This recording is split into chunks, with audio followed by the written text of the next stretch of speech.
Guys पहाड़ों के बीच आ चुका हूँ। अभी मैं आपको इधर नज़ारा दिखा रहा हूँ। आप इधर देख सकते हो ये जो कॉलेज है, मैं विज़िट करने आया हूँ कॉलेज आप लोगों के लिए। इतनी मेहनत करके बारिश में भीग रहा हूँ, बट आप लोगों के लिए वीडियो बनाने ज़रूरी है। तो ये वीडियो आपके लिए एक कॉलेज है जिसका हम आपको अभी रिवील करने वाले हैं थोड़ी देर में। तो देखते हैं वो कॉलेज कौन सा है। नज़ारा देखिए आप बस, कितना खूबसूरत नज़ारा है।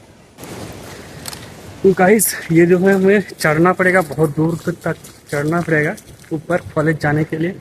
अब पता नहीं चल रहा है कहाँ तक जाना है। 1 किलोमीटर यहाँ से दिखा रहा है और पैदल ही जाना पड़ेगा क्योंकि यहाँ पे कुछ सवारी नहीं मिल रही है। तो कैसे जाए, बारिश भी हो रही है। मैं सोच रहा हूँ ना जाओ या रिटर्न हो जाओ, डर लग रहा है कैसे क्या।